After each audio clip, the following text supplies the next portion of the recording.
Hai, salut, bă, băieți, eu sunt Gunfro Andy și astăzi, după cum ați văzut și în descriere și în thumbnail probabil, o să mergem cu bestiuța aceasta la munte, bă, băieții. Numărul 55, frumos. Nu ne jucăm, ia uitați-vă la ea doar. Hai să intrăm frumos. Abia am cumpărat-o de curând, am dat vreo 30.000 de euro. Mă, deja am bușit un butoi. Am dat 30.000 de euro pe jeep-ul ăsta și am băgat și încă 10.000 de euro să-l tunez, deja l-am bușit. Deci 40.000 de euro m-a costat tot jeep-ul. Mamă, bă, băieți. Vă dați seama, 40.000 de euro tot jeep-ul ăsta. Tot jeep-ul ăsta 40.000 de euro. Hai că-i dăm full speed. Până atunci, dați voi la și subscribe să ne strângem 100 de abonați. Dacă până sâmbătă viitoare ne strângem 100 de abonați, deci azi e sâmbătă. Deci sâmbătă viitoare, dacă ne strângem 100 de abonați, o să dau unui urmăritor de pe TikTok, care probabil e și abonat, o mașină free. O mașină free. Jeep-ul ăsta, sigur, Jeep-ul ăsta nu-l dau că e pentru seria noastră de roleplay. Mă să vezi ce accident făceam noi. Hai, bă, băieți. Acum urmează mai mult să-i facem test drive și test de durabilitate, să vedem.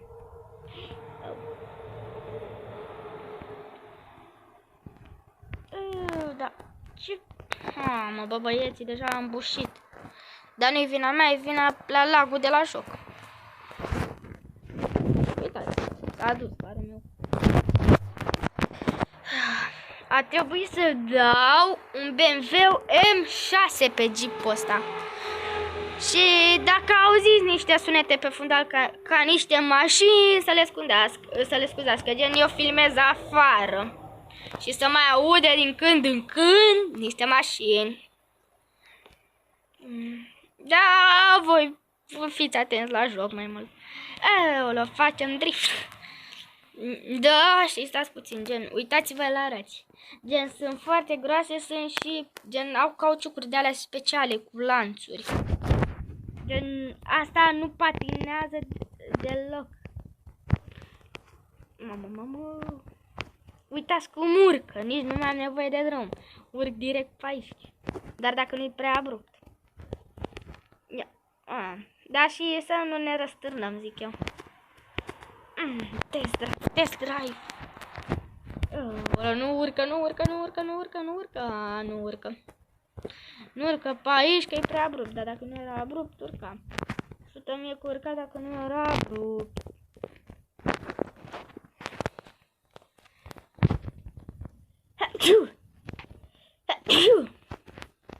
Hai, bă, băieții, să urcăm și ne răsturnăm.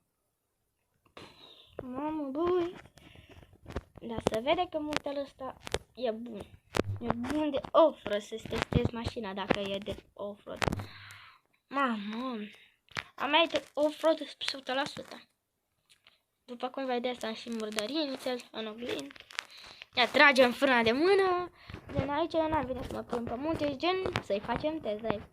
Bun, pe muntele ăsta mă aflat că urcă. E bine. Acum, gen, o să încercăm să ne dăm jos, să testăm frânele. Că mi-am luat doar de 2 zile și n-am apucat să testez. Ținem frâna de mână apăsată și frâna cealaltă. Mamă, merge destul de bine frânele. Acum vă dăm frumos pe șosea. Vă dăm cu, hai zicem, 50, maxim 80 la oră. Ia uitați ce vechilețe frumoase are.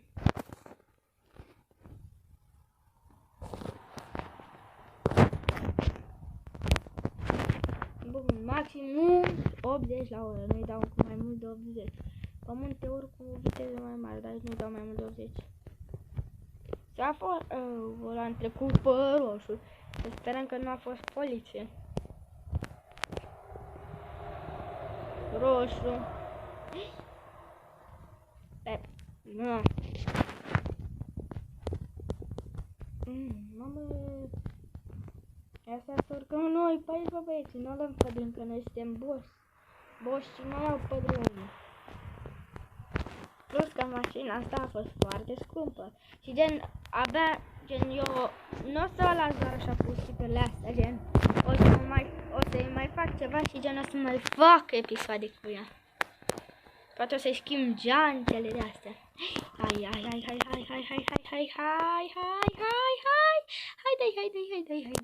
Haidai. Uite-o, aici. Bun. Aici, gen, a fost doar un test mic. Testul mare va veni pe alt munte. Gen, acum haideți să, gen, băgăm și alte teste. Bă, olo, mamă, ce drift. Fac drift pe munte cu un jeep. Acum mai dăm. Și nu mai dăm. Bine că are lanțuri pe roți. Că dacă n-avea lanțuri pe roți, nu făceam nimic.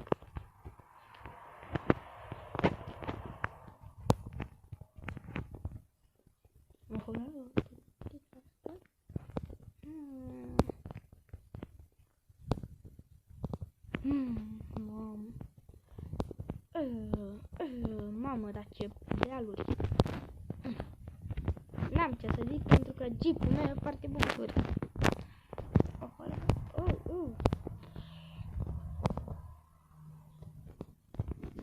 Aici a fost doar o joacă cu ce urmează unde urmează să o băgăm acum.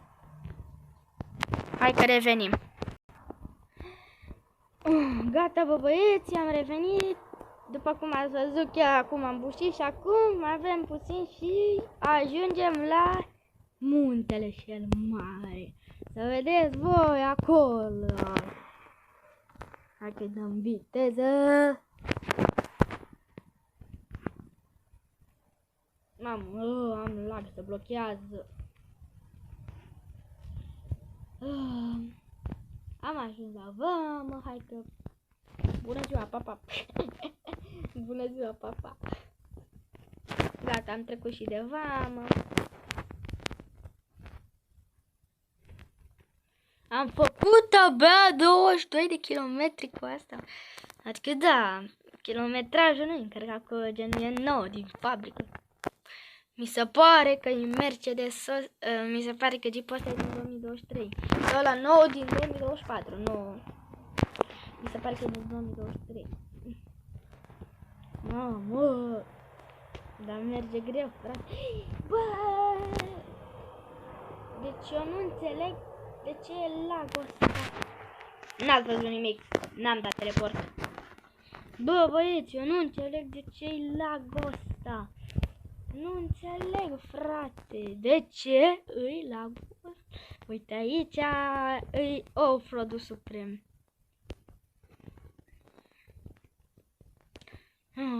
Stați puțin că revenim. Gata, mă veniți, am și revenit. Hai să sperăm că nu durează vreo zi să trecem de aici, că e lung. Sau că nu ni se strică mașina pe aici, ce mașină e tractor pe aici.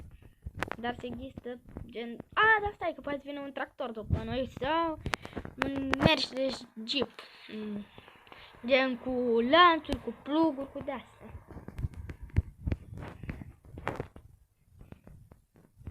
Mai e puțin și începe deja și să ningă pe aici. Că suntem la munte doar, băieți.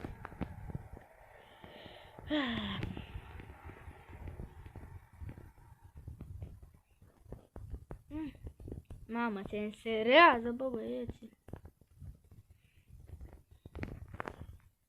Se înserează. Da, bubuiți și voi butonul de like, subscribe și clopoțelul. Să aflați când postez ceva nou. Hai că dăm viteza luminii, da.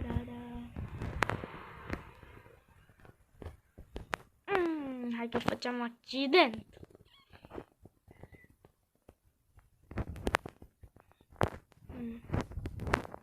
De scopul nostru acum e să ajungem până la capăt. avem voie să tăiem drumul, să o mai luăm și din când în când, gen, așa testăm Jeep. Gen, scopul nostru e să ajungem pe partea cealaltă de drum. Da, după cum se vede, deja o să mi-am mult. Da, după cum vedeți, nu știu chiar bine să conduc. O mai ia și pe pietre mașina. Hai că aș lua-o pe aici puțin să mai explorăm totuși.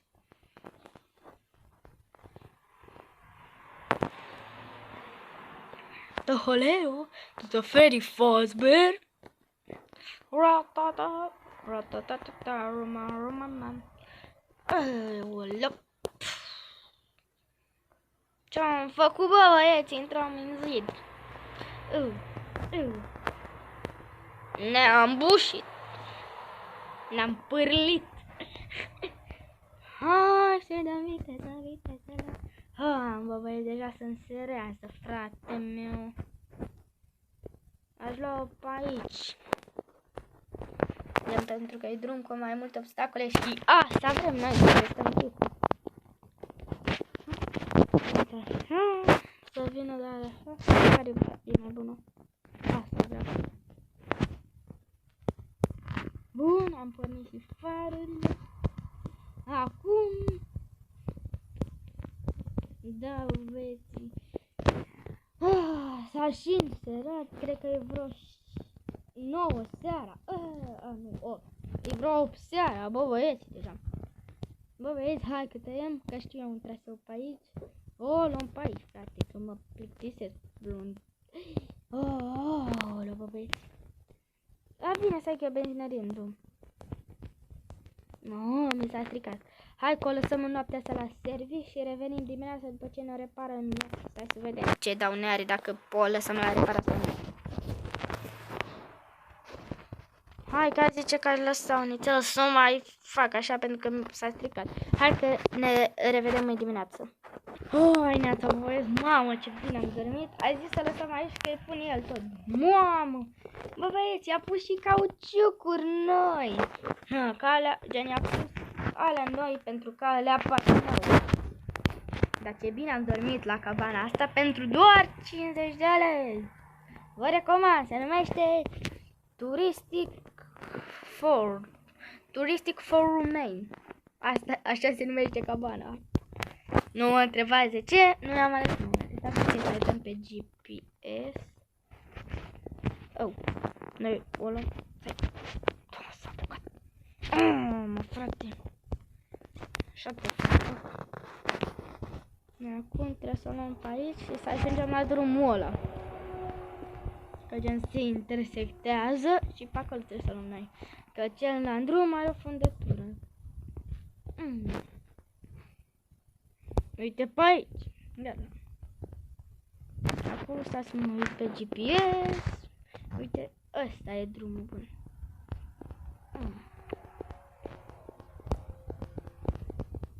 Da, spuneți-mi în comentarii dacă vă place gen mașina asta de off-road sau așa.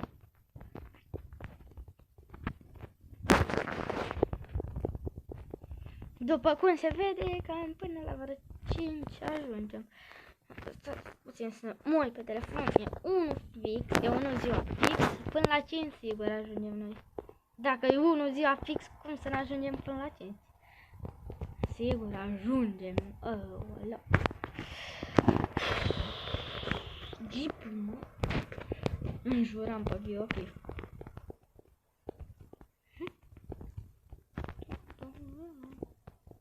Gen, uite pe aici unde sunt astea, gen, pe aici trebuie să o luăm. Să-i mulțumim și doamnei mecanică, gen, ne-a umblat la mașină și ne-a reparat-o și ne-a pus și roz noi ca să nu mai derapeze, așa. Ne-a pus și niște lanțuri de alea cu lipici, adică gen, sunt foarte bune, nu mai patinăm. Lanțurile mele vechi erau răginițe și unul de la o rată s-au rupt. Asta mi-a zis mecanicul. Dar chiar s-au patinat. Nu, bă, mai avem puțin și ajungem. Asta eu chiar nu credeam. Nu credeam că se poate să ajung. Că doar uitați-vă la ce bam! Bam! Anta.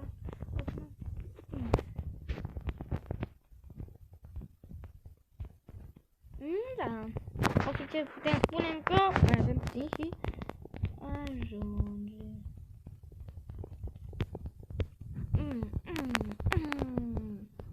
Mușituri. Mamă, băieții, dai, dăm viteză, viteză, viteză, dar nu cu 150. Mă. Rupem tot cu 150. Hai că încerc eu să mă urc pe aici. Nu, e drum forestier și foarte abrupt drumul forestier. E drum de ăsta forestier, dar mare.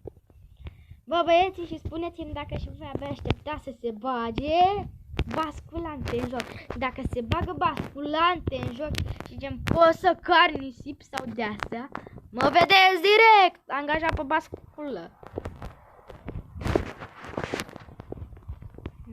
Am făcut 29 de km, deci drumul ăsta a avut cam 10 km. Dar n-a fost și de ofră și de-aia n-a luat așa mult. Că dacă era drum de, ne lua vreo jumătate de oră. Ei, am ajuns! Bun, bă, băieți, am ajuns! Bun, bă, băieții, haideți că mai stăm 2 minute să ajungem până aici și terminăm.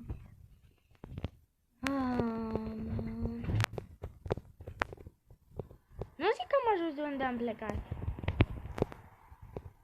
Bă, băieți, am ajuns de unde am plecat. E bine, asta e. Cam acesta a fost și acest clip de azi. Eu vă salut! Salut!